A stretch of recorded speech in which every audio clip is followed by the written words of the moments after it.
With The Walking Dead Onslaught releasing in just over a month, I've been thinking a lot about melee weapons physics in virtual reality games. My first impression after watching the trailer was that surely Saints and Sinners already does this better. But then, do they really do it better, or is that just a false memory? Time for a quick comparison based on what's in the trailer. The task is simple: identify a few melee actions from the Walking Dead Onslaught trailer, then reproduce those melee actions in 2 other virtual reality games, then work out with a highly precise scientific method using charts, graphs, blind double studies, and... who am I kidding? I'm just gonna spout out some completely subjective thoughts on each, and then end up buying the game anyways, cause, you know, Walking Dead. The knife stab in Blade and Sorcery is a lot less bloody than Onslaught, and it feels quite smooth, like there's nothing really to stab through. Onslaught's stab looks like it had a bit of resistance to it.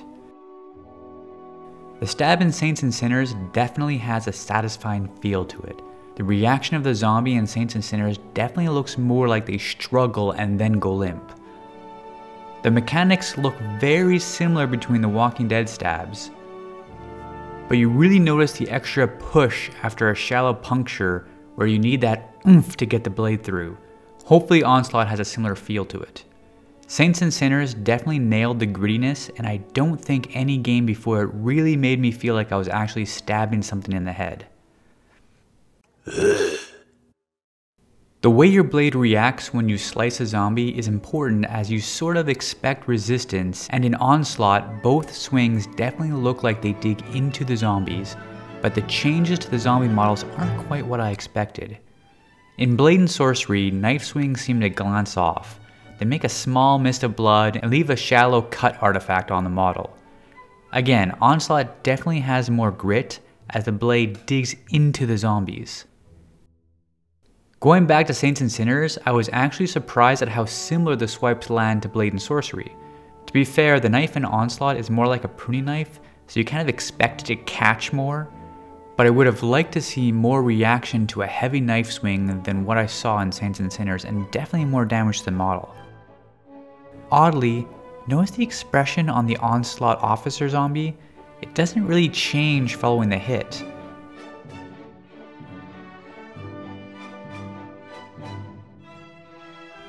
Also, if you look at the zombies in the background, they seem to be lurching and swaying a bit in time.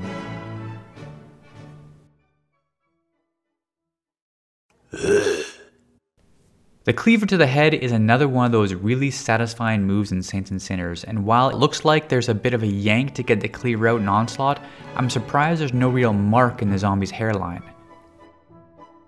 Landing a cleaver in Saints and Sinners absolutely destroys the zombie head. If you look closely, you kind of see this eyeball is actually dangling on the side. The cleaver hits from Saints and Sinners to Onslaught seem wildly different, and the greenness in the Saints and Sinners cleaver hits are just next level. When I first saw the decapitation scene in the Onslaught trailer, I was kind of disappointed. The blood seems to really act to hide the detail, and at first I thought the head completely disappeared, but in slow motion you do see it fall to the side. Compare this decapitation in Blade and Sorcery, which reminds me almost of a Conan movie style decapitation with the head flying up in the air. You see a lot more going on there without all the blood. The decapitation mechanics in Saints and Sinners is similar to Blood and Sorcery. I don't actually know offhand whether a body should drop to the floor or fly backwards, but it just kind of feels right in Saints and Sinners. Not only that, but after decapitation, the head is still moving, just like in the TV show, because the brain hasn't been damaged. So yeah, it's gory, yeah, it makes me feel a bit uncomfortable, but yeah, that's kind of why I play VR. This body slash in the Onslaught trailer really stood out to me because it almost looks like the blade goes into the body and down, although near the end of the clip the blade seems to disappear, and that could be just an artifact of recording. It definitely doesn't look like the blade bounces off.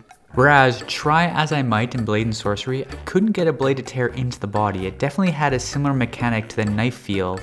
It kind of just like glances off the body and leaves a little mark.